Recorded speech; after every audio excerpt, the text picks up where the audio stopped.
All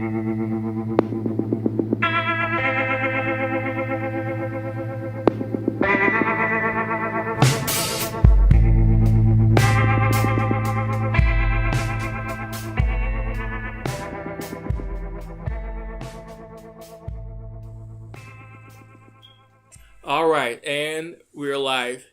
So I'm really pleased to announce that we're going to have an old guest back on the show, Mufi. In fact, he was there for the premiere episode, so welcome back, Mufi. Thanks, Roy. That's great. So I know you're a big fan of football. Okay, And yes, so I am. just start with that, because I know this is a cricket podcast, but it's just so much excitement. You're going to watch the final, of course, who you're going for. Right, I'm rooting for Croatia. Yeah, same here as well. The reason being, Go ahead. What's the reason? For me, it's just, it's a new country. France they've won it before in 1998. Right. And I really, personally, I love a player like Modric. You know, he just controls everything. He kind of reminds me of Scholes, me being a Man U fan. So Okay, back from Paul Scholes back in the days. yeah. Paul Scholes. Guys like Pavel Nedved from Czech Republic, like just those little guys in the midfield who just pull all the strings. You're bringing some very old names. Yeah, Blast from the past. Yeah. So, what do you think about England and the way they I think crashed out? England was lucky just to go to the semifinals. I don't think they should have been in the semifinals to begin with. I think they were better teams. Brazil looked a lot better than England. England had an easier path to the semifinals. We just saw in the game in the morning as well. They just lost to Belgium again. Yeah. They lost in the first round, and now they lost again. So Belgium has been the better team. But overall, they played, if I'm not mistaken, Colombia in the second round. Then they had Sweden. Yep. And then they met with Croatia. So the Sweden is not a very good team as well. So that was an easy game, and that was a very ugly game as well. I saw that entire game. It was a very cagey game, they call it in football. Both sides were not very skillful, and the game against Colombia went to the penalties. So at that point, it was just all on luck. Right. But if you look at France had beaten Argentina. France had beaten Belgium, and Uruguay. And Uruguay, right? Yeah. So they have come into the final by beating those good teams, solid teams. Same thing with Croatia. Croatia might have had an easier path than Argentina, but all those games that they played went to extra time. Two of them went to the penalties, and the last one they won against England in extra time. So, in all three games, the most interesting thing was they came from a goal behind. From Denmark, and I think the second one, who did they play it against? They played Russia. Russia, right? Denmark, they came from behind. Same thing with Russia, and same thing against England. So their midfield is very, very good. And, we all knew Croatia has a very good team even before they started the World Cup. Modric, the player that you mentioned, Luka Modric, plays for Barcelona.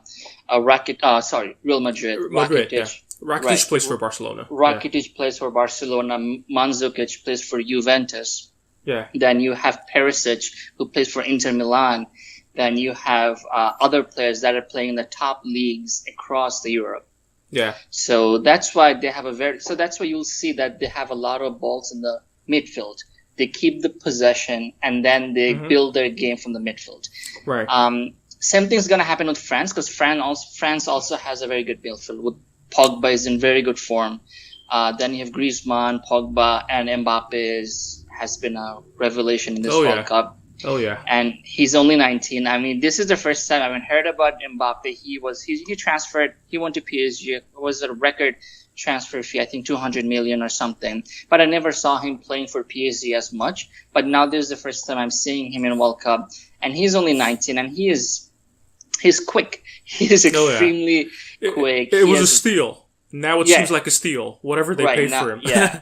So, but I don't know how long. He's 19, and he has very good control of the ball. He can dribble, and so I think it'll be a good game. France, obviously, I think might win. They are going into as the favorite.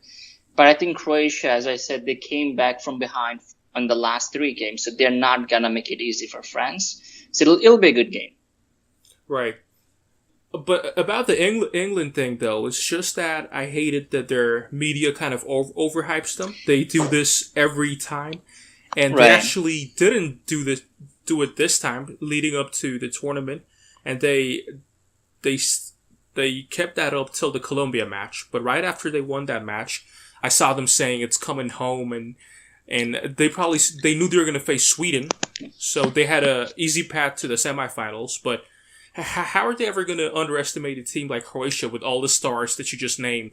So I mean, that's the thing about England. I think it's always going to be hype about England, and I think one of the players that you like, Modric, he said the same thing after the game, was the English media underestimated us, and that kind of gave us an inspiration to beat England, and that's exactly what they did. Player by player, Croatia, I mean, England always has that hype, always has that extra attention, and the meme has been the football's coming home, and they have exceeded expectation. I think no one even saw that England would go beyond second round or quarterfinal, but they went to the semifinals. They did, but then again, I would say they got lucky in the sense that Germany didn't make it out of the group. Then you didn't have Italy or Holland play in this World Cup. So in many ways, plus they got an easier bracket, right? They had easier. The other side was much tougher. They had Panama and Belgium, which they lost against. So Belgium, Panama, and Tunisia. So it was an easier path from the group stage. And then in the second round, they had Colombia and then Sweden. So as I said, I mean, they have a good team. They have a very young team, but I don't think they're good enough to win the World Cup, or they're not as good as Belgium or France. I mean, we just saw they just lost to Belgium twice. Yeah. And so England, I think, might have a better shot in the next Euro, which is in 2020. They have some good players, and Harry Kane, obviously, he just did not show up in the last 2 games. He was just not there. He had, I think, 7 or 8 attempts at the goal, and none of them were in target. So he was, he couldn't do anything in those last 2 games for England. And the future is not bad. Future is bright for England. They just have to, and obviously the manager has done a very good job, the Southgate, who has been highly praised in the media and amongst his own players and among everybody else. So we'll see about England. England, we always know that they're never going to win anything big. They're just always. I'd call them probably when their media stops doing what they do, just over, because that also puts a lot of pressure on them. And I think the pressure is also there for other teams. I think the pressure is also there for France. It's just the English media. We are used to seeing the English media. That's why we see that. But that's a good point. That's a very good point. But I think if you follow like France or Argentina or Brazil, they also have their own hypes. True. We're gonna close out this topic, but just before after every World Cup, there's some stars that are revealed, and then they'll get big offers from the big powerhouses of European soccer. But this time, the guy who opened the most eyes for people is Mbappe. But the thing is, PSG already signed him, so it's kind of unique that they scouted that level of talent from so far ago. So that's pretty cool to see. Yeah, I think if you have to talk about the revelation, like every World Cup, you'll have 1 or 2 players that comes up and shows up. Mbappe has been for France and just for the entire tournament this year. I don't think has been any other new players. Like all those players that are playing, like Modric, Rakitic, Mandzukic, they're all big stars in their own clubs, in their own leagues. I was just gonna say maybe Cheryshev, that guy for Russia.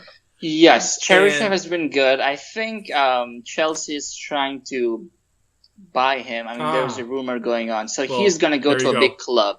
He's going to go to a big club after this World Cup ends. Yeah. Oh, by the way, before I forget, did you hear about Ronaldo going to Juventus? Of course. So what do you think about that? It was time. 9 years. 9 years in Real Madrid. 5 Champions League and couple of La Ligas, couple of Copa del Rey for Spanish League. I mean, he has done everything that's possible for Real Madrid. So it was time. He's 33. I really like the idea of like challenging oneself, just going to because these guys are like industries, right? Even like in basketball, LeBron James, whichever city they go to, they bring the whole circus with them. So the only thing is, I saw Juventus, and they won the Serie A for like the past 8 years. So that was the only thing. I'm like, maybe it would be even cooler if you went to a different team and then won the league for them. Do you know what I mean? So to be Ronaldo, you have to go to a very big club. And in Spain, there's only Real and Barca. He's not going to go to Barcelona. He came from England. He was in Man U, so he's not going to go back to England. So the only other place he can go to is probably the Italian league or the German league, the French league. The PSG is the only big team. PSG already has Neymar and Mbappe and Cavani. Yeah. So the only place for him, Juventus. For Juventus, the funny thing is they have won the last 7 or 8 Serie A in a row. Yeah. But for them, it's the Champions League. They want to win the Champions League. I see. There's an interesting documentary on Netflix. You should watch it if you have time. It's called The First Team Juventus. Huh. So they follow the entire team for the entire last season. And I think they did the same thing with Mumbai Indians, I heard, for IPL, which they tracked the entire team.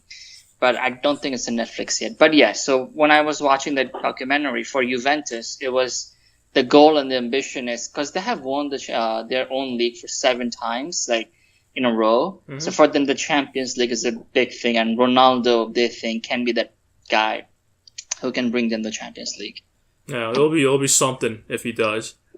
And it's the same thing with LeBron James, right? You see him winning with the Heat, winning with the Cavs, now mm-hmm. into Lakers. Yeah. He was still the best player in the team, LeBron James, for the Cavaliers, and he was the best player in the team with Miami Heat. I remember with Chris Bosh and Dwayne Wade back in those days, he was still the best player. Yeah. And now he went to Lakers because it's not about the money at those. It's just the winning with different teams. Yeah, but I guess LeBron is the braver one in this case because they only have one championship in the NBA. That's the mm-hmm. the main trophy. Yeah. Whereas in soccer, I think Ronaldo's kind of guaranteed a Serie A right now. It's just a matter of if he can get that championship trophy as well. At 33, your fitness, even though he's in very good fitness, seems like even in the World Cup for Portugal, he seems to be running a lot and good fitness. And he played for 90 minutes in all the games. Right. You know that's another similarity between the two. They both take care of their bodies, and they're still mm-hmm. playing at elite level. Yeah, so that's something we don't see with our Bangladesh players. Yeah, we can. I don't know. I think that's a good transition to our own cricket. That's such a great segue, huh? Right. Yeah, right. Speaking about LeBron James and Ronaldo going to Mushfiq. How about that? Mushfiq's the only one. I'll give him that. He kind of he seems like he takes care of him. But then again, when you're 5 feet though, doesn't really take that much effort. I don't know. Yeah, he's still. I heard that he's the most athletic, not athletic, but the player with the most stamina. Or there's a test in cricket. I forgot. It's the blip test or some of the tests that they do. And he always is the best one in the team. Scores the highest. Right. You know, a lot of sports teams use that. I was just hearing about that blip test from another podcast. It's very interesting. It's like you have to run from point A to point B. Yeah. Mm-hmm. And like before the next blip, and they'll keep shortening the duration between the two blips, and it's a pretty. Okay. But did you get to watch the test at all between? No. I mean, I saw the first day one on the first test, the first session, which they got bowled out for 43 runs, and after that. But that's the whole game, though. Then you did watch the game. Yeah. And then I just couldn't put myself through this torture. Yeah, I don't think anyone will blame you for that. I was. But but I'm going to the games in the T20 games that they're coming to Florida for. That's so amazing. That would be something. Yeah, that's amazing. I hear you'll meet up with some. Yes, there will be some BC members that are going. Yes. Yeah, that'll be amazing. I mean, win or lose, whatever. It's always kind of fun to go to a game. But just I'm gonna bring some sort of like my slippers or my shoes if I have to throw them. No, well, whatever you do, don't get arrested, all right? No, I'm not gonna do that. But I wish I could. Yeah, but just to go back to the tests, I saw the scores myself. I did some highlights. I didn't really follow the game, but from what I understood is, it was pretty bad. But right from with the strategy thing, don't you think they messed up by not having more spinners in the team? It was from what I heard and from what I read, it was a very pacer-friendly pitch on the first test. So that's why you see most of the wickets were the West Indian were mostly from their seamers. So obviously when you go to the West Indies, even though for the last couple of years they have become more spin-friendly, but traditionally they are fast bowling tracks. That's why I think the management went with 2 seamers, or was it 3 on the first test? It was 3, because Rubel was there, right? Oh, right, Rubel was there. Yeah, so 3. I mean, yeah, I understand the logic behind that, but it's just that seeing that our pace unit has no teeth right now, they all, to me, they all kind of seem the same guy, if that makes any sense. Like, there is no one you just replace one with another. They produce the same results. Right, like they're no Mustafis who bring something new. They don't have that teeth, that kind of grit to them. So, however, our spinners do. Our spinners do have some personality, even if even when they don't produce the results, they have a certain type of action. They're pretty memorable, more memorable than these pace guys. So, I wonder if they got carried away seeing all the West Indies guys, because you can't do that. You can't look at guys like Gabriel and Jason Holder and Roach, and then kind of hope to replicate that. You have to be yourself, right? You have to do your thing. So I think that's what they realized in the second test. That's why you see they dropped Rubel. They brought in Taijul for the second test, and they were opening with spinners, and it worked. It did give them the results. The spinners got most of the wickets. Saqib got 6 wickets. So I think it was a lack of practice in the first game. We went to West Indies. We just played one practice match, 1 3-day match. And right after that, and West Indies is a good team at home. They're a good, solid test team at home. They're winning on a regular basis. They drew with Sri Lanka on their series. So they know how to play the games at home, and they know how to play to their strengths. But we just we had a long break. And then after the series with Afghanistan, and then we went to the West Indies and we played one match, and then boom, we just went to play the first test. And after that horror first innings, we just could not recover. Yeah. No, I agree with that. It's just that I think strategy-wise, we should have been better, because all the articles that came out before the tournament, they all kind of praised the West Indian pace. They all said how good their pace was, and can the Bangladeshi boys, can they handle Joseph Alzari, Gabriel? Can they do that or not? And they couldn't. So it was so predictable, you know? It was also the lack of skills, I would say. Most of the wickets, if you see, or they're plumb LBW, the ball that are in-swinging coming in, or just edging. They were constantly bowling at this 5th stump and then just edging the ball to the sleeps or to the wicket keeper. So because we haven't, I don't think any of these players have played in our own 4-day cricket, our first class in quite a while, in a couple of months. Yeah. And we played 2020, and straight from there we went to play test. And that's an entire different ball game. This is where you have to mental. Yeah, go ahead. I just had the idea right now that maybe for all those leagues, they should always have this quota, which represents players from like different countries. I think that's going to help them to kind of close the gap close the skill gap. Say, if they had some practice with these West Indian guys, I'm sure they would have done better.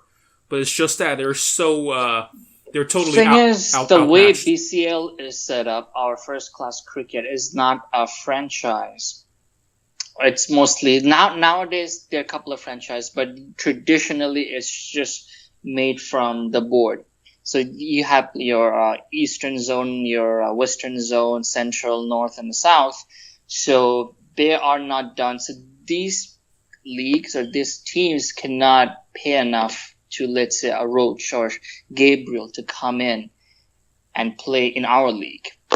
It's not like PPL. It's not owned by franchises. So that's why I don't know how much money they can get. So it's not lucrative enough for these players to come all the way and play in our league. I think there might be a quota of one or two, and usually Indian players from not the national team Indian players, or even the A team, some players from the Ranji team plays. But you will see a lot of international players playing for the One Day League, the Dhaka League. Yes.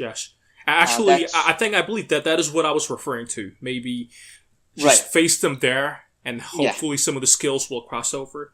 But but I don't know if you have a system in place that allows the representation of like different cricketers from all around the world. So you're always prepared, no matter which country you go to.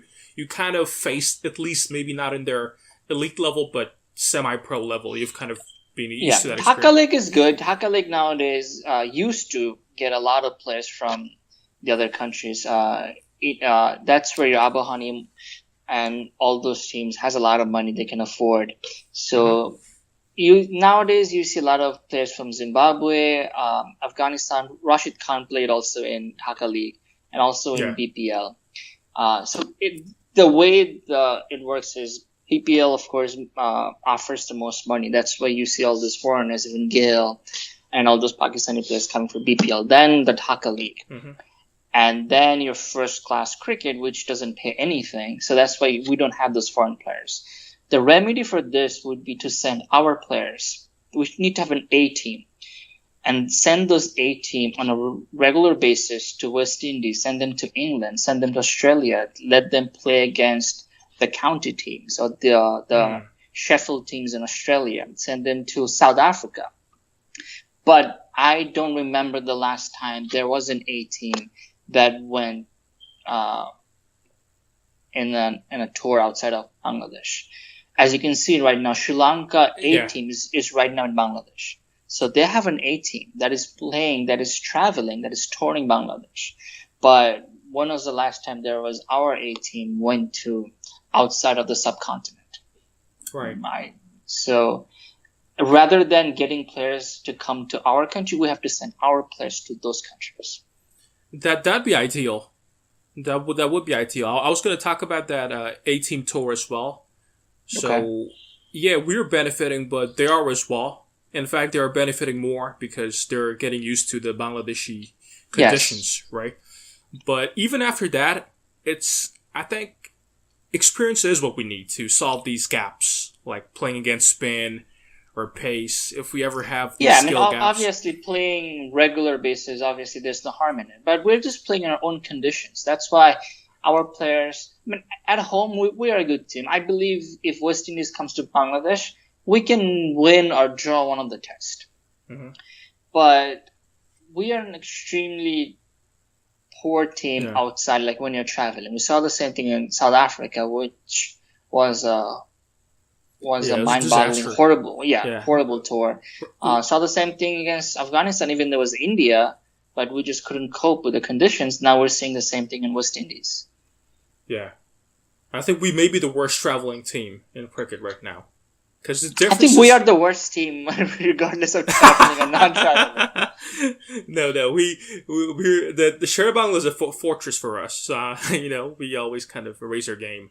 But outside of that, man, I don't know what happens to us. Maybe it's a mixture of nerves, but again, I go back to the gap in skills, and that does worry me. There are two things. But when you see players like Saki, Batami, Mushfiq, Riyad playing for 10 years, they should not have nerve. They have played in all those top They have been through this situation, and this is probably the third or fourth tour to West Indies for these players. So they should know this condition. These are not alien conditions for them. But so this is where your point comes in. Is it the lack of experience or the lack of skills?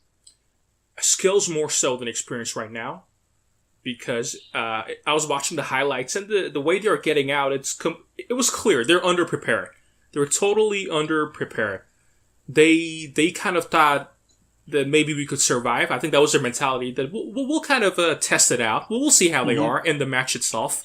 We'll kind of nudge around, feel how good Gabriel is. But little did they know that they're going to get bowled out by trying to do that. I mean, seriously, it's like, it reminds me, I had this presentation once, and normally I prepare. It's just my ritual. I kind of go over my notes and everything. But for that one presentation, I didn't. I had this wedding to go to, and I thought I was going to just wing it without any preparation.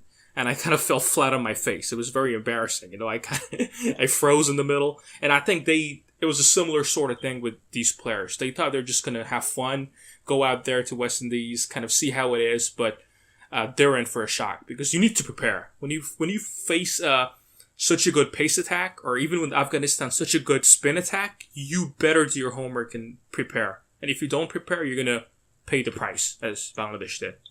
So then, if you understand this, if I understand this, so the players should understand this even more. So they should have known what kind of tests are waiting for them, what kind of challenges are waiting for them in West Indies. But I think all these players were just enjoying after their amazing tour with Afghanistan, they were just enjoying their long vacation, the Ramadan and the Eid. That sounds extremely harsh, yeah.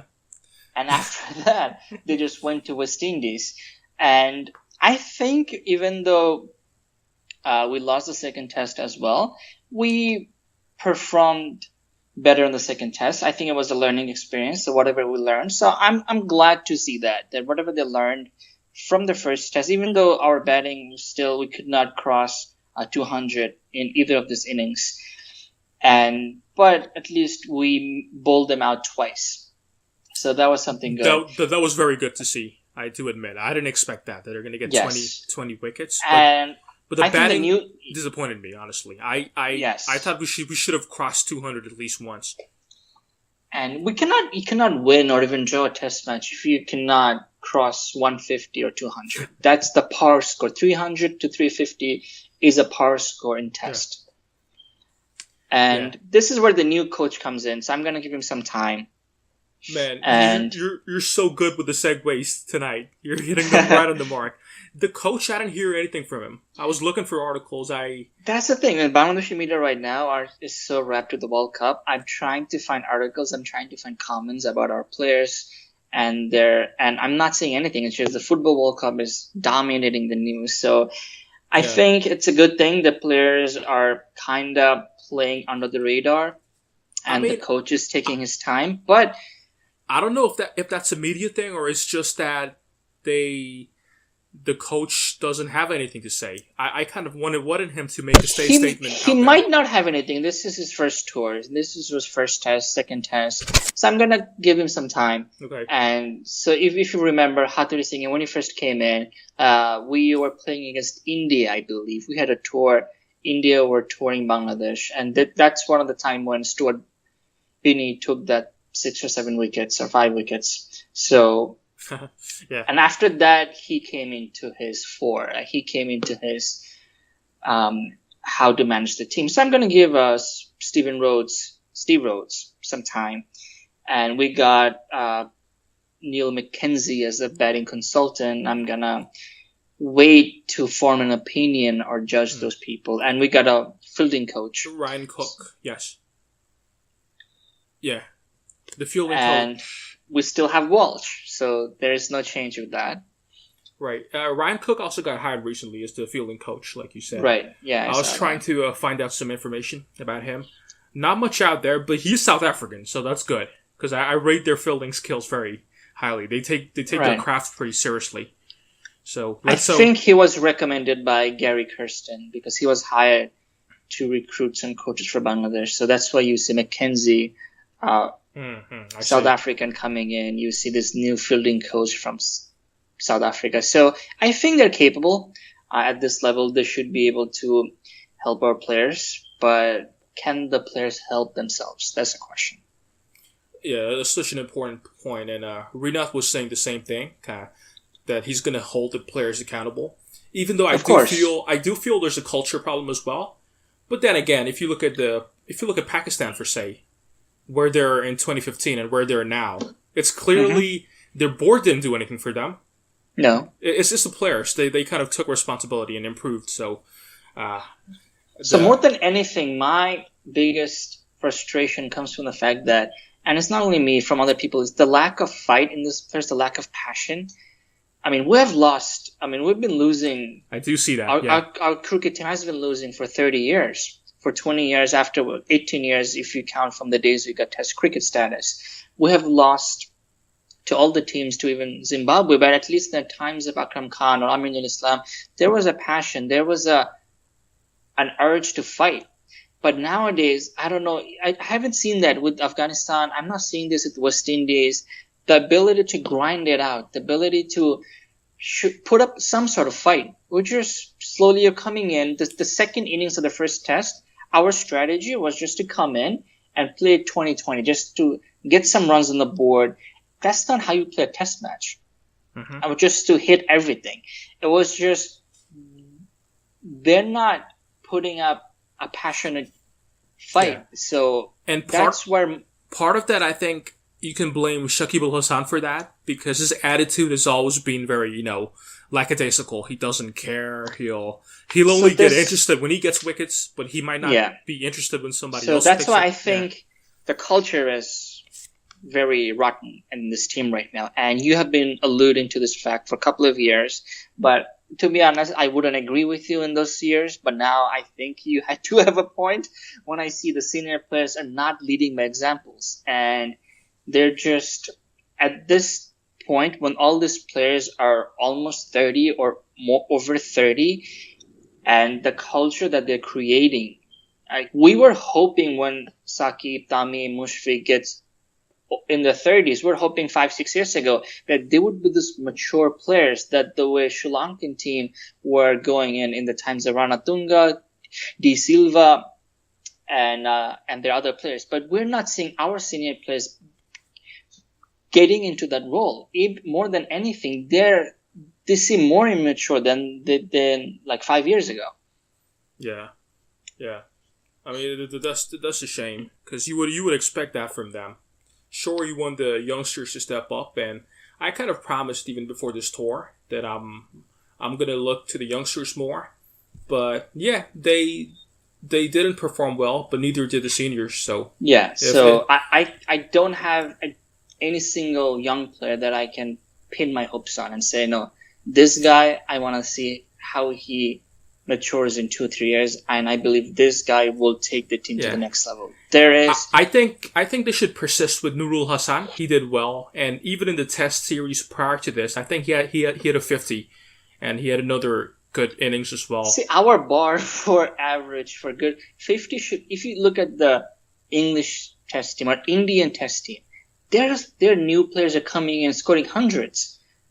Pakistan's new team, you see.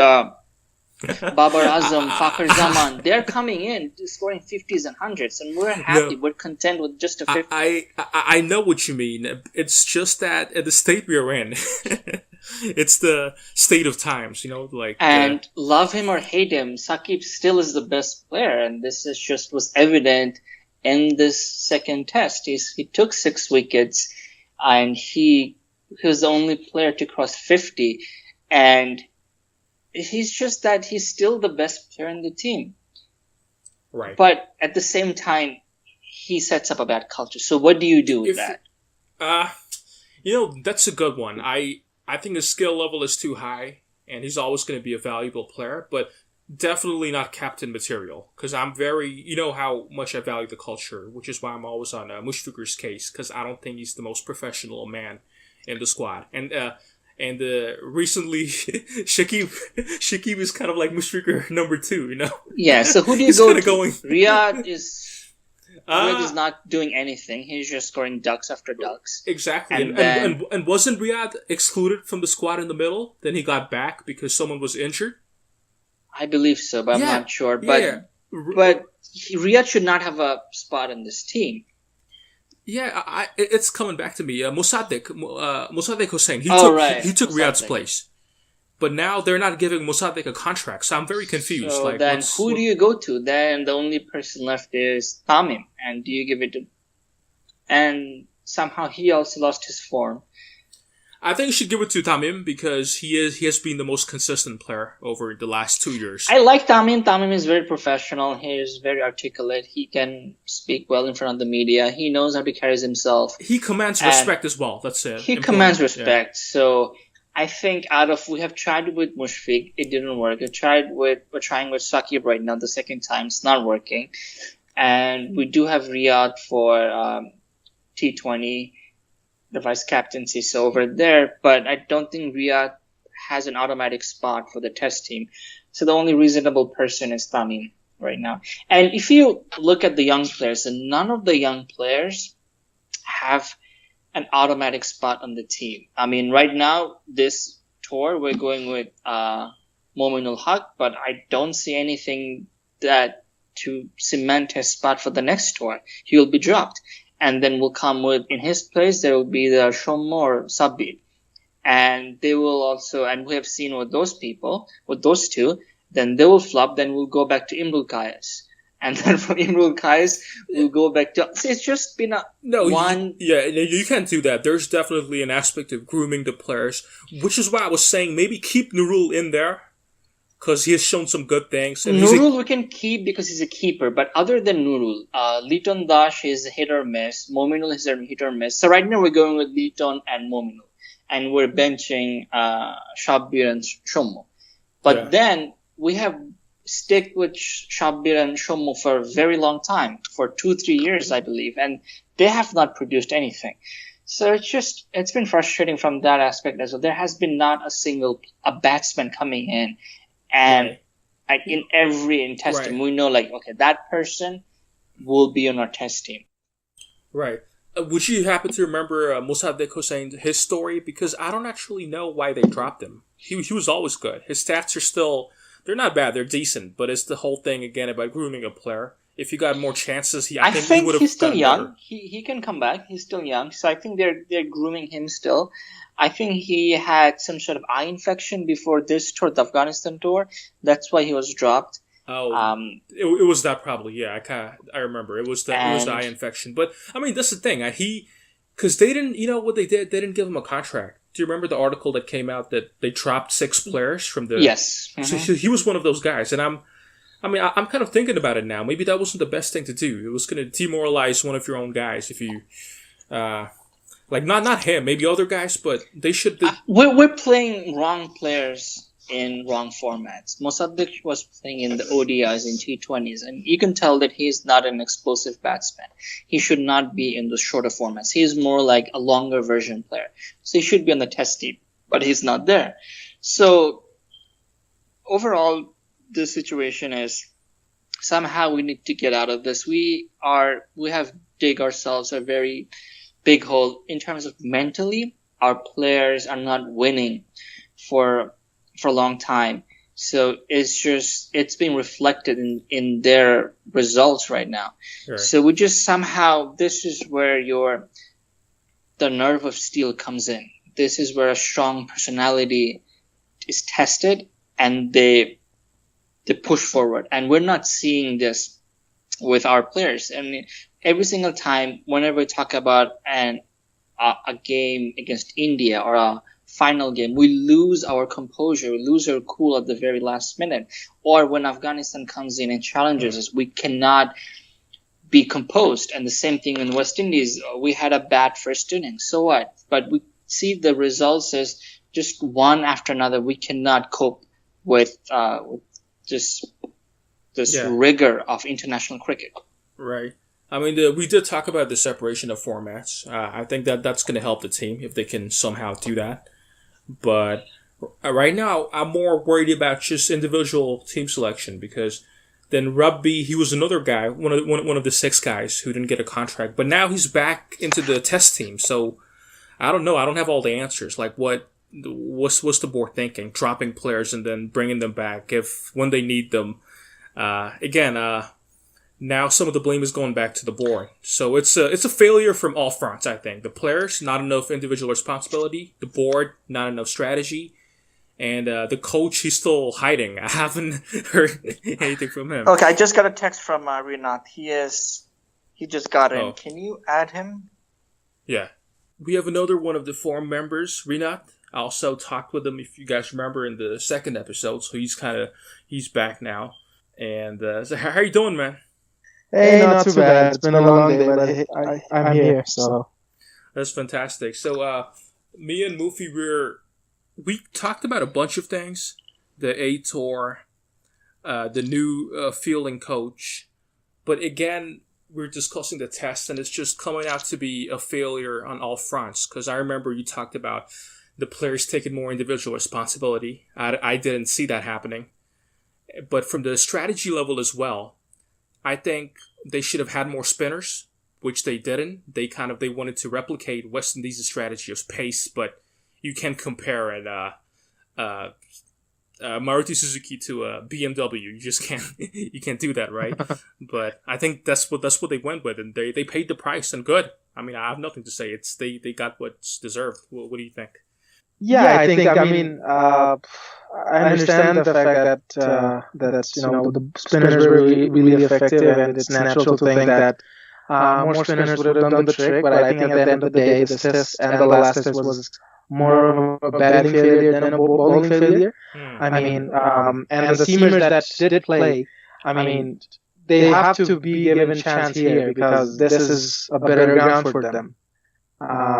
We can't be spin all the time and then expect our spinners to turn up suddenly like once a year. Doesn't work like that. The conditions were good enough for seamers. The West Indian seamers showed that. But I think it was a batting failure on both games. I mean, for sure. Yeah, you're going to say something, Mufi. No, I was going to say that welcome Rinat. You came one Bangladeshi time, an hour late. I apologize. Won't happen again. No worries.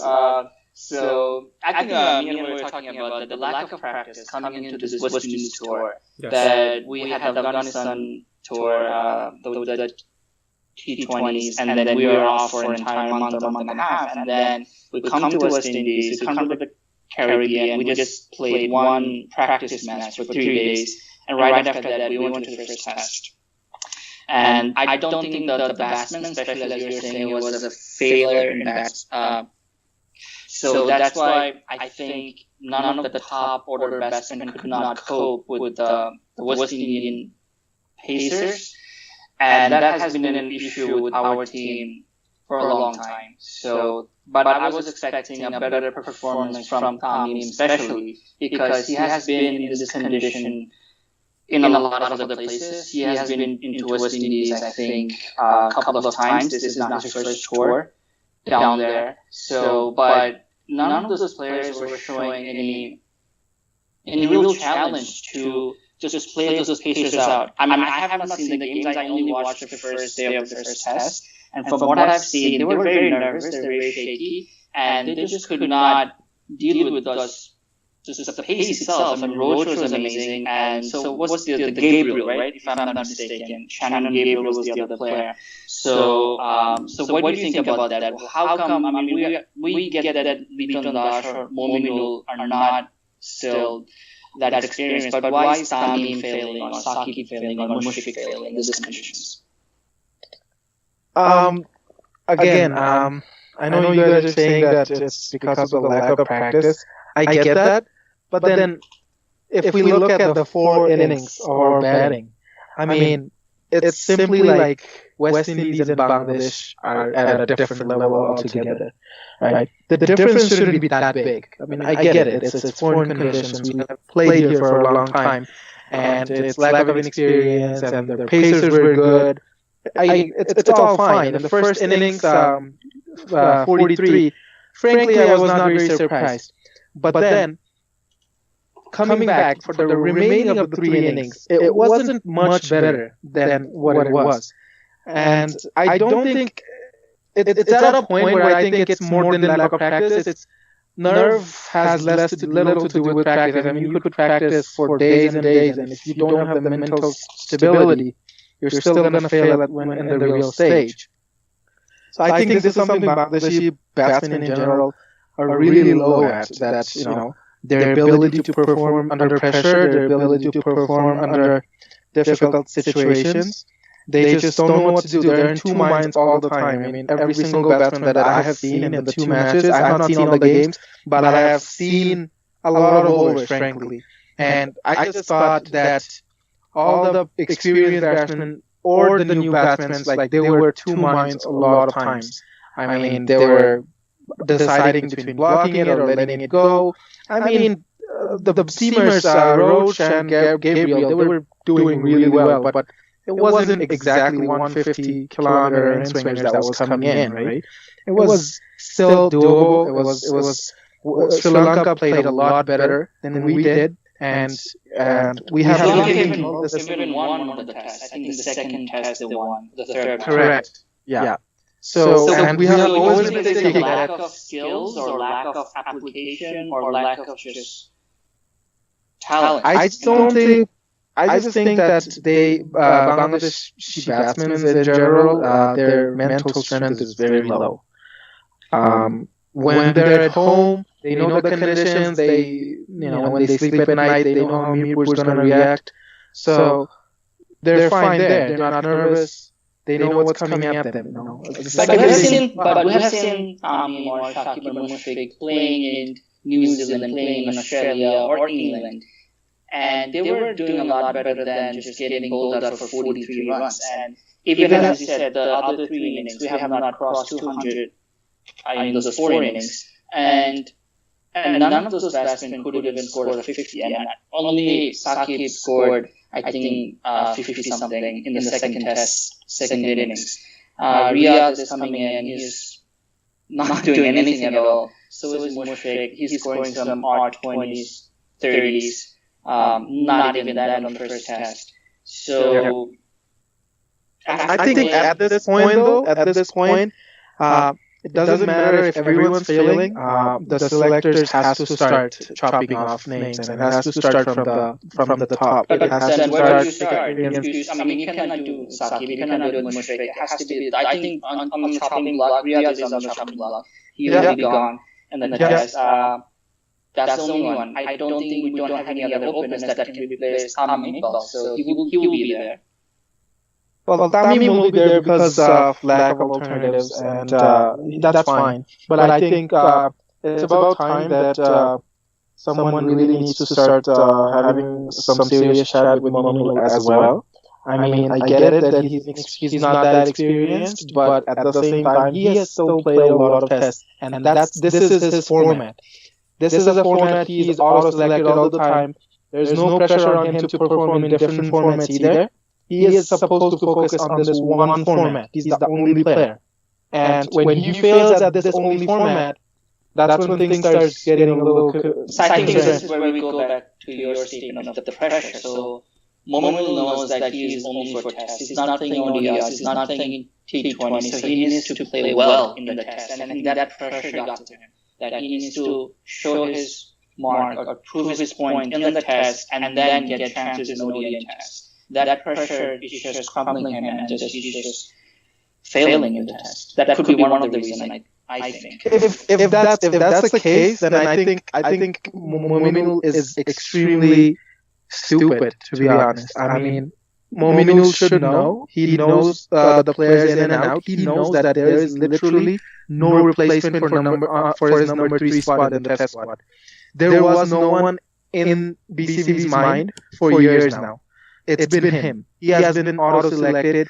I know he was dropped under Haturi's time, but that was debatable altogether.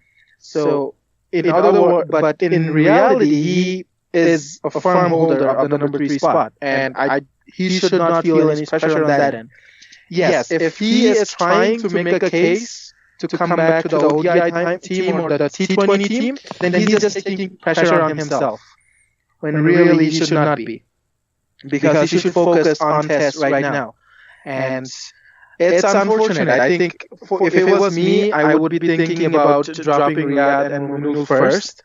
And Mominul not permanently, but out of the starting 11 for now. Who do you bring in place of Mominul or Riyad? I was going to say you could bring in Mossadegh. We were just talking about this. Because he was the replacement for Riyad. But then I don't exactly know what happened. Maybe the eye infection and maybe had a few poor innings. But he always looked good.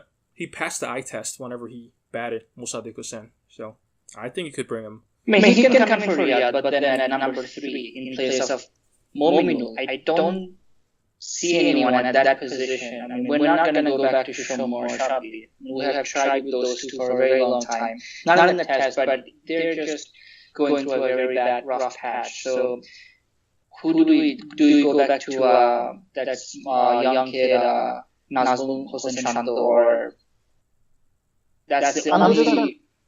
I'm just going to ask you, Mufi, though, if you remember, or if Roey remembers. When's our next test series? And where is it? Do you guys know? No?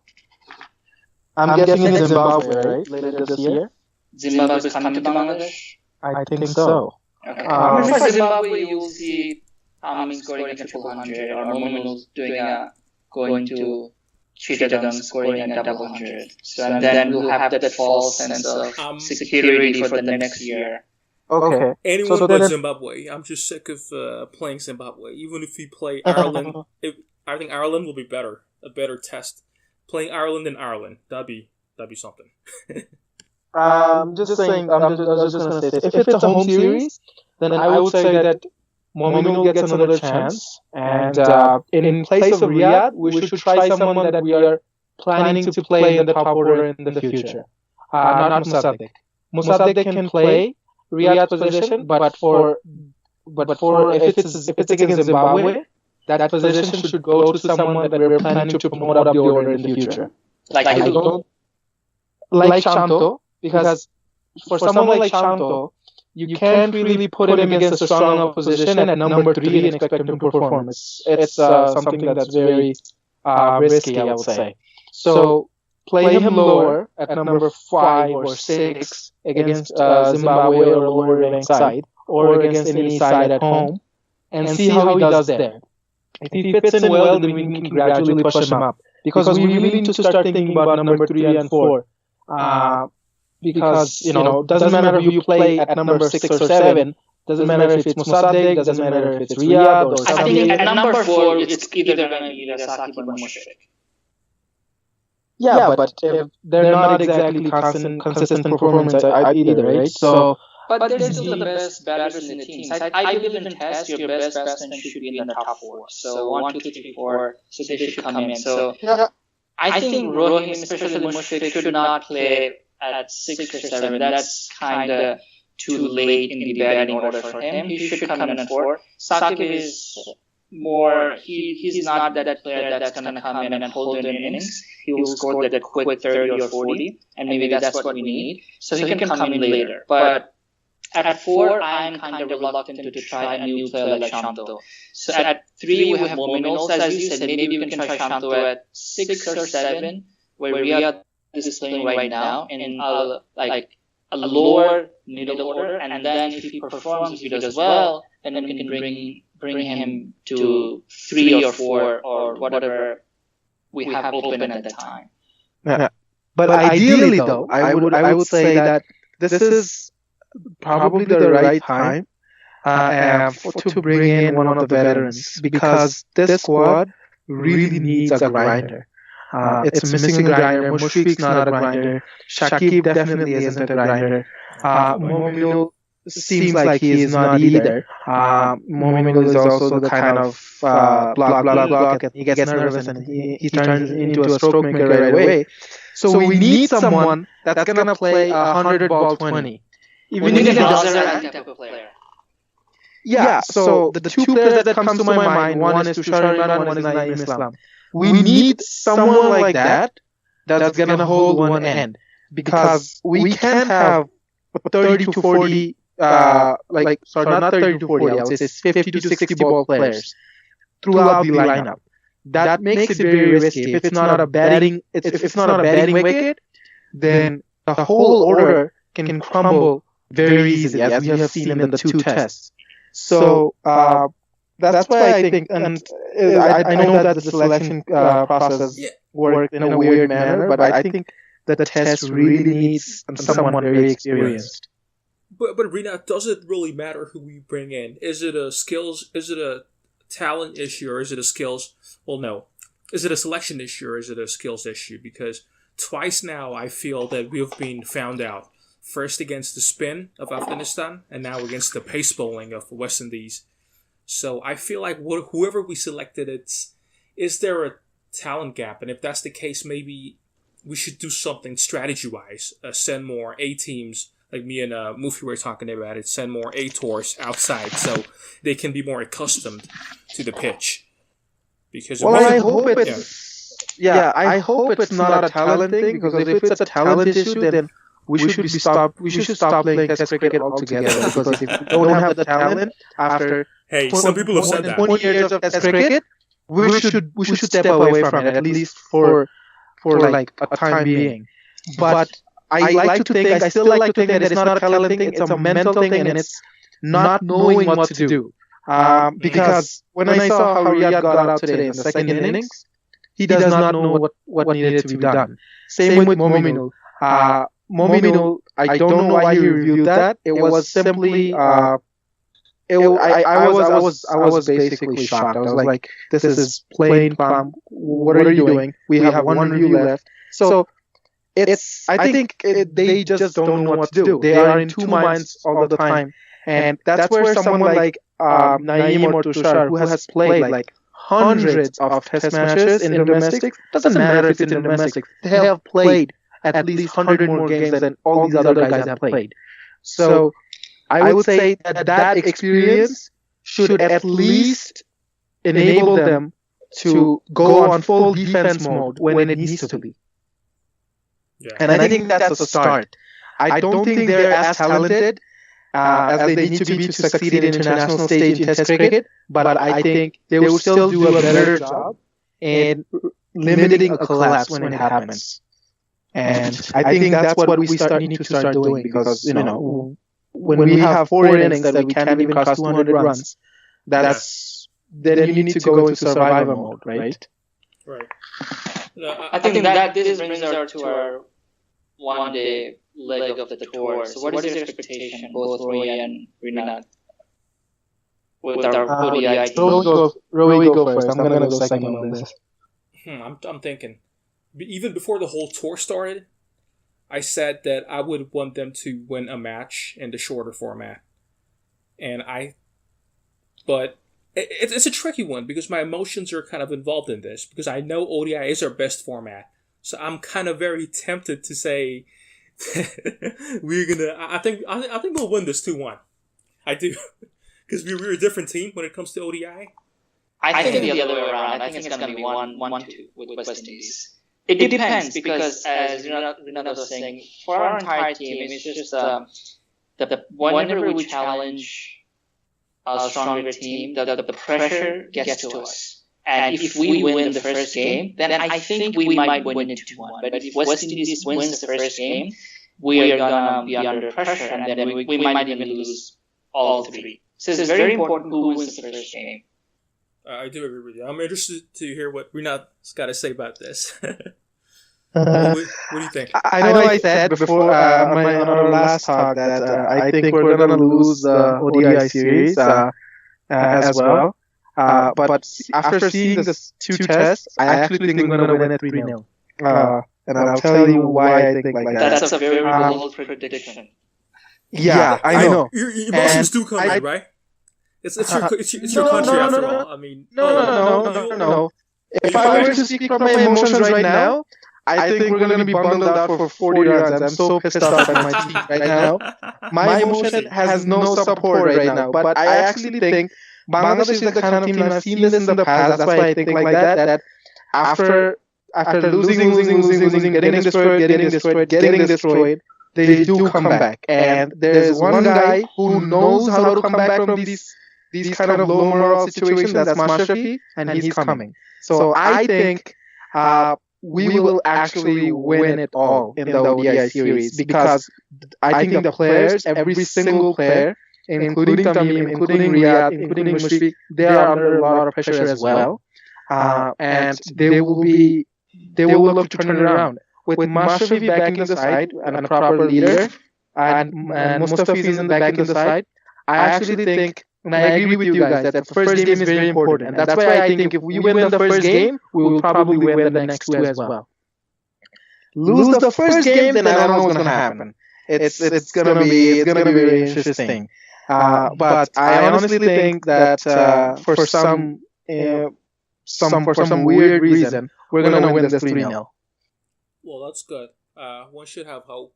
I just worry about the pace department of West Indies, because we're just so far behind on tests, and there'll be a boogeyman factor as well. If guys I think their ODI squad is different, but they're still Jason Holder, and if they include guys like Gabriel and Alzari in the ODI squad, I think they'll be scared. That's what I'm saying. Like what you said about the nerves, these guys haven't been totally exposed in the tests. It doesn't matter if it's the ODI. It'll still work in the back of their minds that this guy's gotten me out so easily before. Maybe he can do it again. So that would be my only worry. Other than that, I think some of these guys are bound to click. I mean, if they do, like in the top 5, Tamim, Riyad, Mushfiq, if they click, then we're good. There'll be a competitive match. But if they get found out again, like in tests, then that'll be a problem. And how most of this comes back, and if he can live up to his expectation in this West Indies tour. I know he's coming back from a long injury, so it'll be interesting to see how he gets back. Yeah. I'm going to make one more bold prediction, though. I think it's going to be Najmul Hossain show all over this ODI series. It's just a prediction, but I think if he gets to start, he is going to be the top bowler for us. I think this is one guy that West Indies will struggle a lot.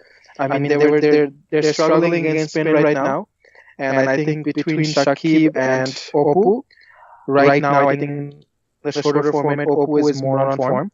I think he's gonna get some wickets. And Oppu was impressive against Afghanistan. Oppu was our best spin bowler. Yeah, exactly.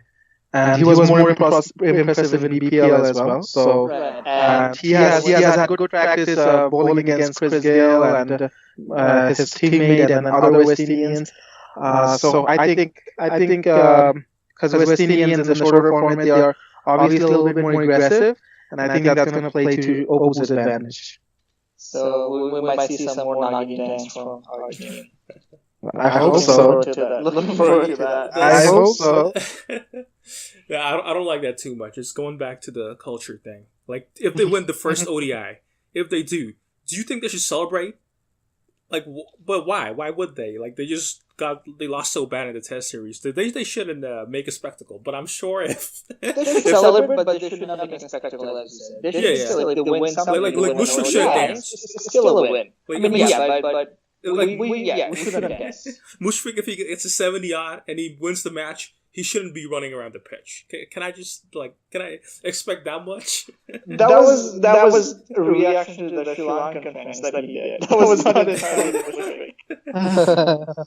No, I don't think Mushfiq is going to be he's not going to be the hyper version. Good. I think all the Bangladeshi players, they get more emotional when they're playing against other subcontinent teams. But I think they should celebrate after if they win the whole series. Winning the series will at least tell us that, okay, we are still doing fine on one format. And then we need to turn our attention to see how we can fix our test performances. But losing both, it's going to be like we need a major reform, right? We need a major overhaul in T20 and Test. I'm still going to wait for this ODI series, and I'm just going to see how they perform. But how do you think our top 6 should be? Okay. So top 6, it should be Tamim, opening with Leeton. Okay. I wouldn't really change that because I have no one to change it with. At number 3, I would put in Mushfiq. He needs to play there because I don't know. He's someone that has the capability to play a long innings, and he has the stamina as well. And followed by Shakib at number 4, Riyad at number 5, and then number 6, 7 is something I'm not sure. I would say Musaddiq comes in.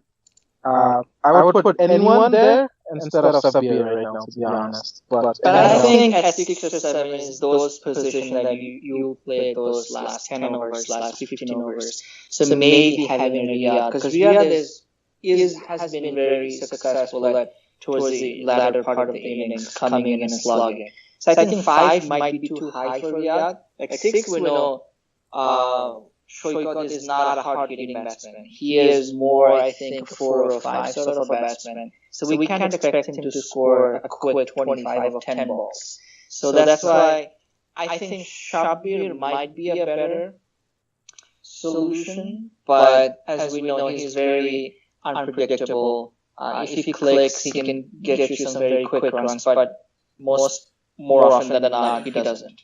I think Shabir is the way to go. If you want hitting, he's still one of the, in the Bangladeshi context, a pure hitter. Like, he has that muscle, that pop in him to fire sixes if he wants to. But I'm going to actually, because the ODI team is the best format, and I always want to make it better. I always want to be better, embellish the team, make it perfect. So I want another wicketkeeper in there. Mushfiq can stay as a batsman, but we know he's handicapped when it comes to wicket keeping. So why not give Nurul a chance? He hasn't done badly at all in the last 2 test series. So, but in ODIs, you have Leeton already. I don't want Mushfiq to keep either, but playing 3 keepers right now. That's true. Yeah, Leeton is there. Leeton is a very good keeper, and it's ODI. He can open and keep at the same time. So he should be keeping, I think. That's good. Yeah. But only reason we lack a power hitter in our lower order, because when Mushfiq comes in, after Mushfiq, you have all these players that cannot even hold the bat for their life. We have Najmul Hossain or Mustafiz, Rubel's going to play in the ODIs, I think. So all the other big teams right now, they have those all-rounders. Like, we don't have anyone after number 7. Then basically after 7, our innings is just almost over. You know, one guy I really want to see, Abu Haider, Ronnie. I want to see him in the squad. Is he in the squad or no? I'm not too sure. I mean, if he is, he should be in the team. He did well in Afghanistan in the T20s. I'm not sure if he's in the ODI squad. But yes, he seems like a capable. But the problem with him and also with Abu Zaid Raki is their speed at this 120, 130 at that level, at international level, is not really challenging the batsman. Yeah. I mean, he's a good hitter too, but I'm not saying we should depend on him by. That's not what I'm saying. But if you ever want a backup emergency, like after Mashrafe, then Abu Haider Rani, he can hit them as well. Right. I also want to see him back in the squad. I want to see him getting a run in the 50 over and the T20. Ronnie especially, because I think we even though Mashrafe is still in the squad, we need to start planning about finding guys that are gonna bowl well up front in the early power play overs. Because Mustafiz, Rubel, all these guys, they're pretty good, but they're death over specialists. So maybe we need to start grooming Ronnie around bowling early overs. So I would want him in the squad too. Yeah. I think we have learned from experience to not have Rubel bowling in the death overs. So I think Rubel should bowl either opening or middle overs. He should only do middle, to be honest, not even opening, because he does leak in the opening overs as well. So Rubel's a very strange case. Like, I have both good memories and bad memories of Rubel. You never know which one is showing up. Because, there are some overs where he lost the match for us, but then there are also overs where he turned around the game with his hat trick. And, so it's... having watched the recent Test series, I'm not blaming the bowlers at all. I think they took 20 wickets, and maybe they'll carry whoever plays in the ODI squad. They'll carry that confidence with them. It's just the batsmen. They have to do their part, and I think Yes, we'll win it 2-1. We spoke about the top six. So going in our lineup for our pacers, I think it will be Mashrafi and Mustafiz, and either Rubil or I don't know if, because right now the options I believe are Abu Zayed, Ronnie, or Rubil. So with amongst those three, we need to pick, because you're not going to go with four seamers. We'll go with three, and Mashrafi and Mustafiz are automatic choice. So then who do we select for the number 3 pacer? Yeah, I would go with Ronnie. Yeah, but there's an issue for Mustafiz's fitness as well. He seems injured, and I don't know if he's a rushing back. I really don't want him to rush back. If he's not 100% fit, then he should set this one out. Plus, there's also a question about how effective Mustafiz really is right now. I mean, we are thinking Mustafiz is an automatic selection.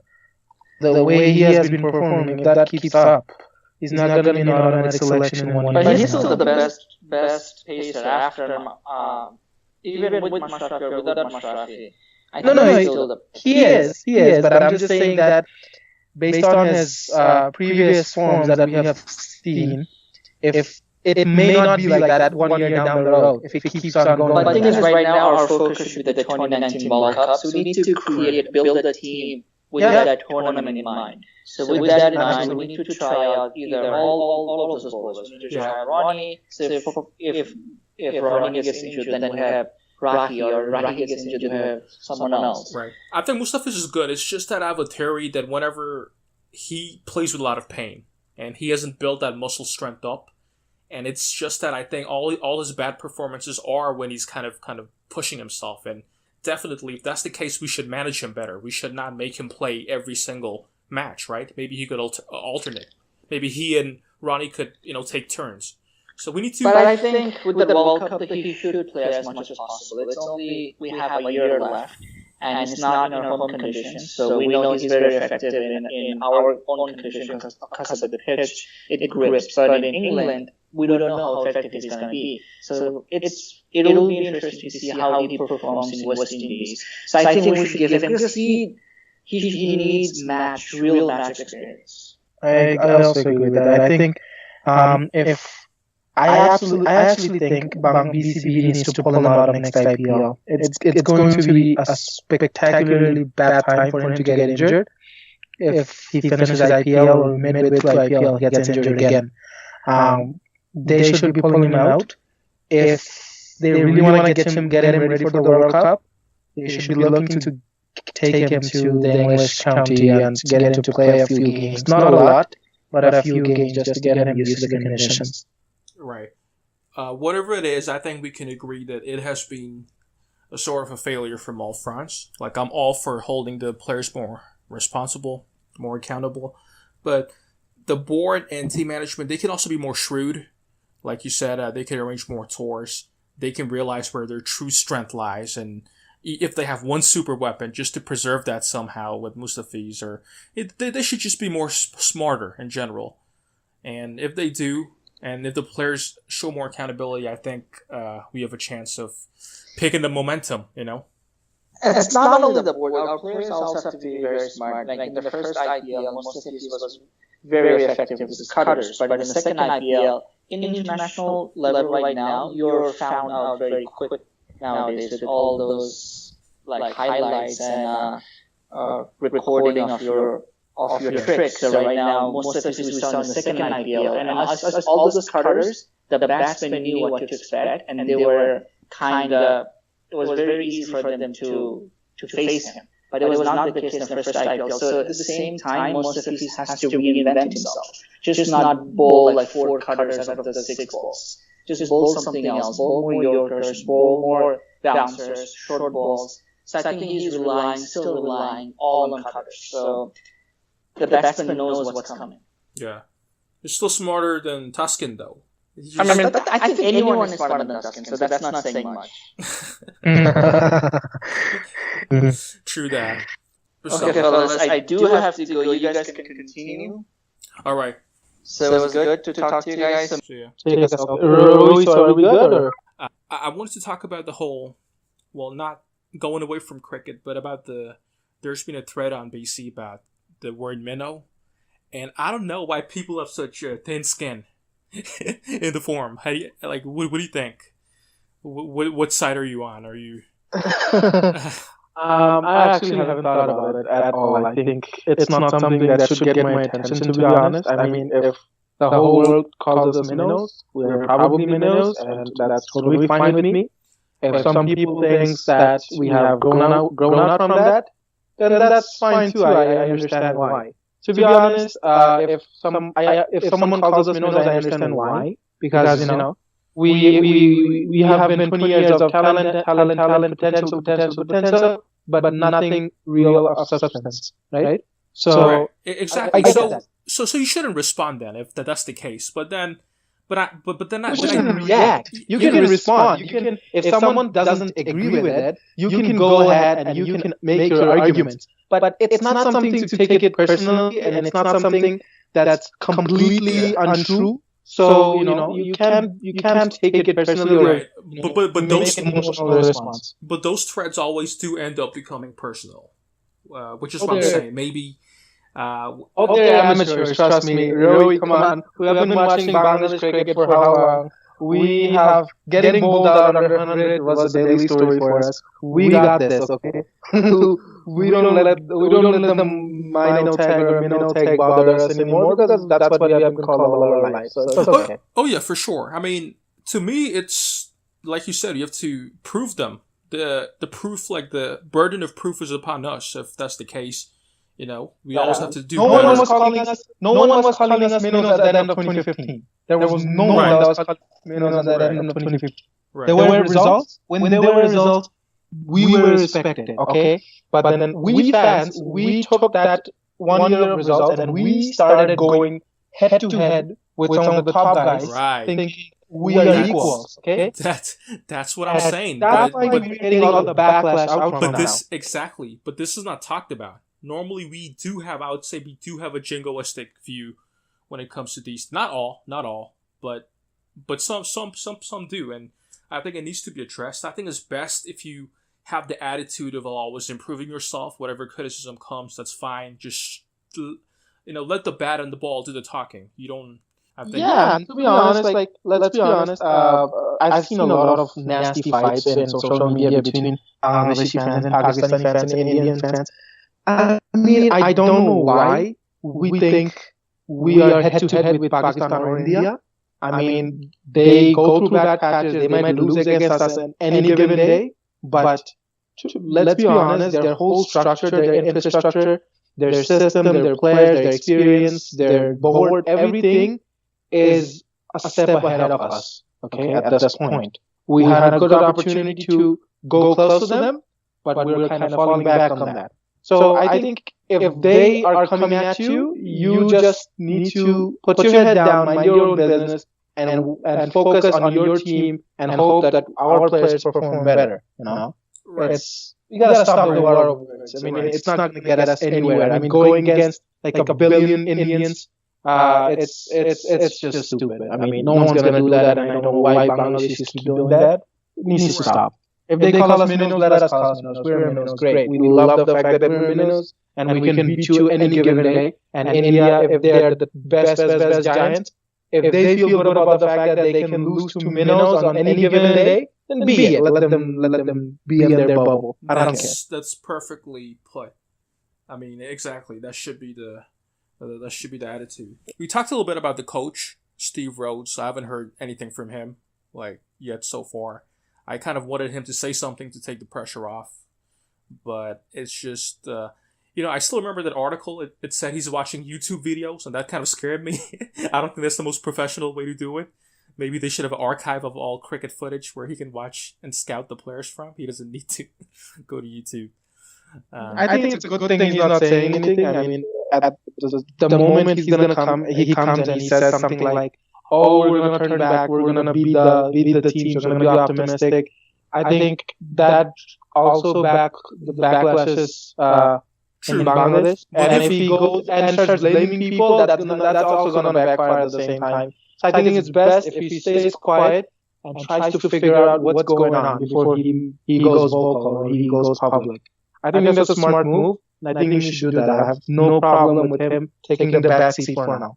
You don't need to be, you don't need to be like the most vocal coach, to show that you are there. I mean, we can tell he's there, and he can prove his presence by improved performance in the ODI, hopefully. I see. So you're giving him more time, basically. Not more time. I just don't want to give him more attention. I don't want to give attention to the fact that we have a new coach, and I don't want people to think things are going to change right away or things are going to go worse right away. It's neither of that. Okay, he just came in. He does not need more attention. He needs to work behind the camera, and he needs to get to the fundamental problems and solve them, and not talk about it. Talking in Bangladesh does no good whatsoever. Bangladesh has our president to talk, our captain that loves to talk. We have all our board of directors, our senior cricketers. They all love to talk. So someone needs to not talk and actually do something. You do make a case there for not talking and just performing. And I know he just came in, but it's just that because you've hit rock bottom once again. This has happened in the course of Bangladesh cricket, but the time has come again. After 43, or lowest score ever in tests. So it's just the blame game basically is what I'm saying. It can go in many directions, and some people, they felt like the coach could have helped, but Mufi and you are right on this. I think he just came in. Steve Rhodes is still very new, very fresh. Should be given the spotlight. Shouldn't be on him. Should be on the players. Shouldn't be on the board as well. Again. Well, how do you blame him though? After 43, I mean, he thought he signed up for to coach a test playing side, and now he's thinking that he was hoping it was Bangladesh, and all of a sudden it's like I don't even know who, Denmark or something.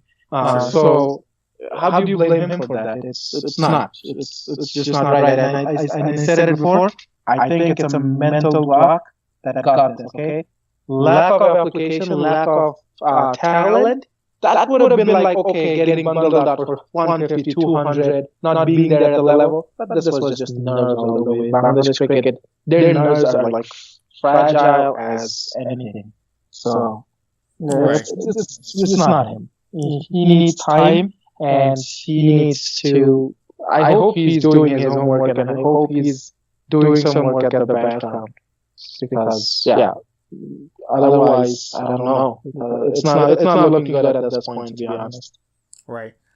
Actions, but in pace apart from Mustafiz, like I'm talking about tests and Mashrafi and ODI, the other guys is I think that could be a potential source of problems in the future if we can't trouble other teams with their pace attack.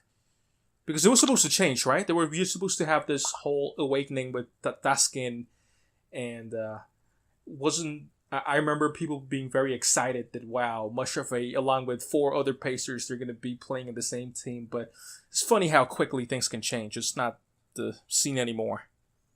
All right. Let me ask you one question, though. Yeah. Do you think that the current Sri Lankan team attack is better than ours? Oh boy, who are they? Who do they have right now?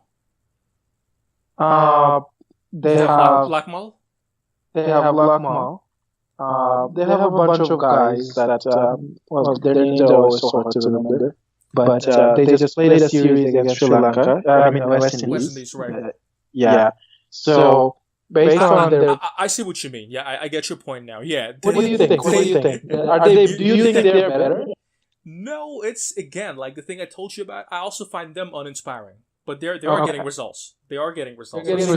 Yeah. So I think that's the first thing, though. I mean, both Sri Lanka or Bangladesh, we're not naturally meant to produce like amazing fast bowlers. Like the spins are more of a strong suit. But when the seamers come in, they don't even do their basics right in Bangladesh, and I think that's why I think the Sri Lankan seamers are ahead, because I don't think they're any more talented But if nothing works, they know that they can be consistent and then they can still be more effective. I think you mentioned Kamrul Islam Rabbi. Kamrul Islam, I honestly don't know why he's in the squad because he was Courtney Walsh's find and he thought Rabbi is something special. Yeah, Good on Walsh for thinking that. I also don't know about this, but he was one of the 6 guys whose contract was taken away. He was dropped. So I don't know what's happening. Like now he's back in the test side. So yeah. I think they each have some specialty. Like Rahi, I have seen his bowling now, and I think he can be a very good swing bowler. So they need to work on that. And then we still have. I know we don't have Taskin at the moment, but I think Taskin is still too young to be ignored permanently. He has pace. He had pace rather. That needs to be worked at. These bowlers, they have 1 or 2 elements that works, and they have every other element that doesn't work for them. So they need to just work on those elements that works and make them more consistent at it. right. If they can do that, I think we could still use our seamers to support our spinners. Because in the end, I think Bangladesh, at least for the next 10 years or 15 years, seamers will still have to be the supporting bowlers to our spinners to succeed. I don't see our seamers taking charge. So if that's the case, are you in favor of more dynamic selection from tour to tour, depending on what the conditions or even past history of one player performing well against another team? Like I remember Taskin, he always used to do well against India. The Indian batsmen, they couldn't handle his bounce, but then he kind of totally fell apart. So are you in favor of that, having a pool of pacers and then just selecting specifically for each tour? I'm in favor of putting players, putting seamers in different formats and letting them stay there.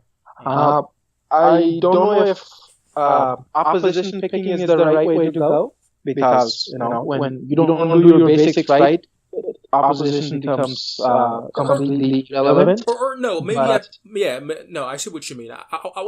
What I wanted to say was maybe conditions. Because not all pitches react the same. There are more skidding pitches. There are more bouncy pitches. So maybe we could pick the pair. You're right on that. I mean, for sure, like someone like Rubel, who has some good pace. I mean, he bowls Yorkers, so he would be good against in seaming conditions, I believe. If I remember the Champions Trophy, well, not the Champions Trophy, the last World Cup, which was in Australia. He did really well there. So it needs to be according to conditions, right? I mean, someone like Abu Zaid Rahi, he is a swing bowler. He swings it good. I think he'll do better away than at home. So when we're at home, maybe put someone that are better at containing runs, right? Because at home they're really supporting bowlers. So no need to waste Rubel, Rahi, and all those specialist bowlers on home conditions, right? Rest them up. Right, exactly. But at the same time, put them in A tours and train them so that they're not completely sitting idle. Because muscle memory can work in a lot of different ways, right? That would be perfect. I think that's ideal if they could do that. But that's the part where it comes about the board being shrewd. Because this is pretty new to even some of the stronger teams. They don't really do this. But for Bangladesh, like this is what we need to improve. Like for us at this state, we need to be very strong at a strategic level, which is why I keep going back to that. I know you're a big proponent of holding the players accountable, and I agree you should. But we need to be clicking from like all fronts because we need all the help that we can get. And if we can get some help from the board with some good, smart strategy, then we should take that up. I totally agree. I think the board, they will realize it sooner than later that even if they don't give a shit, ultimately that's why the team is what that gets them their paychecks. Yeah. So if the team's going downhill at this level, that paycheck is going to get a lot thinner soon. So even out of greed, I think they will have to do something soon. Right. So we've covered a lot of topics. I'll just close this podcast out with my this last topic. which is, I think for Rinat, for the first time, I'm more mad at Shakib than Mushfiq. Because he's been Really? Why is that? Yeah, because I'm looking at his body language. He doesn't care, man. Like, there's no passion in him anymore, like he used to be before. He only cares when he gets a wicket. That's the thing. He doesn't show the same level of appreciation when someone else gets a wicket. I don't see that from him, and that really bothers me. That's a very good point. If you see Virat Kohli, when someone else gets a wicket, Kohli just goes nuts. Just doesn't matter who it is. And his passion, dedication shows in his face, right? That's leadership for you. Yeah. Shakib, it's, I don't know, maybe they're different personalities, but I've said this before. Shakib is a professional cricketer. I'm just not sure if he's a passionate one at this stage.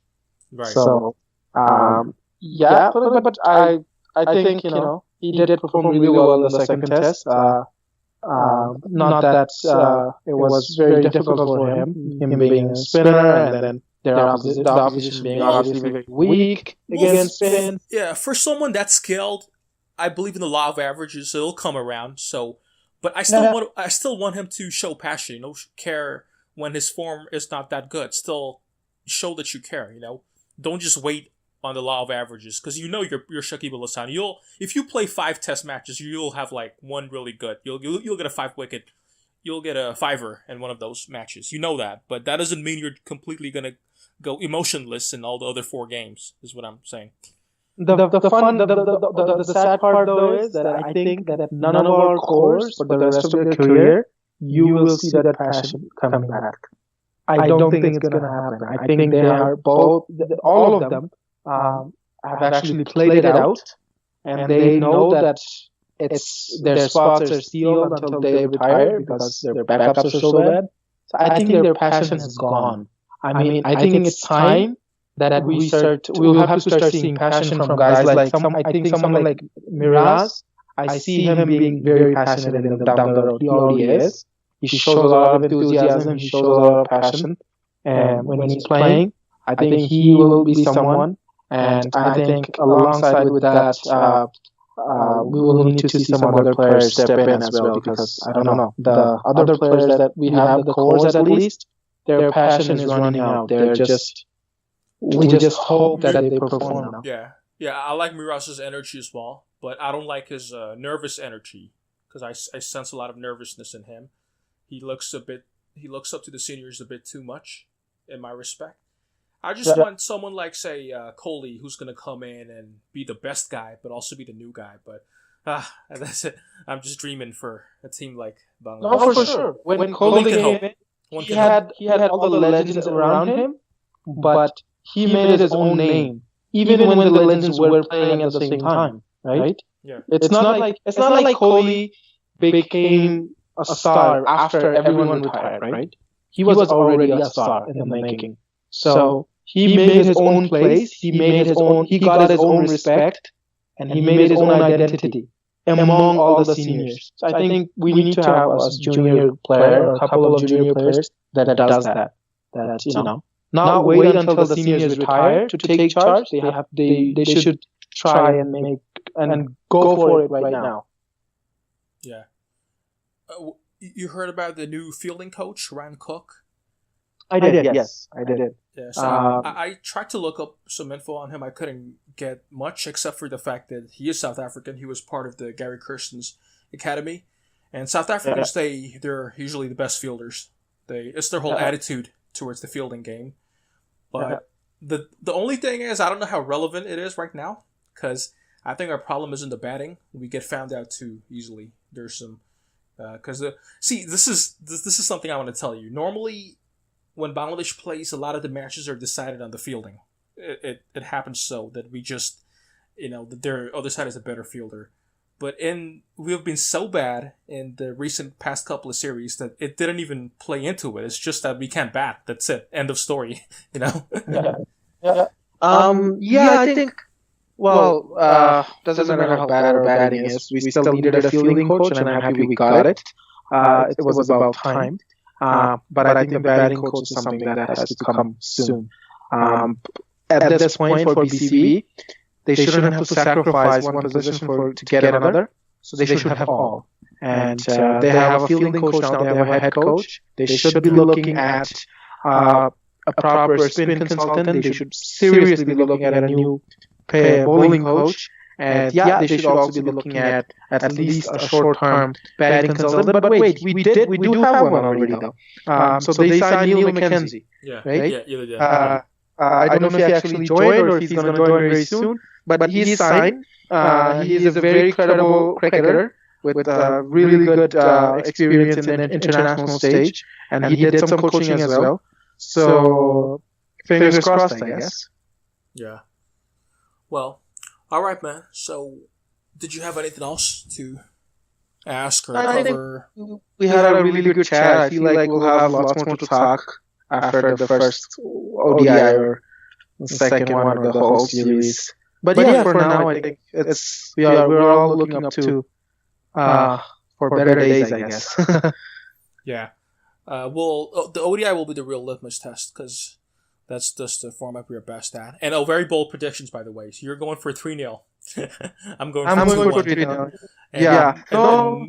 Mufi's going for a 2-1 for West Indies. For West Indies.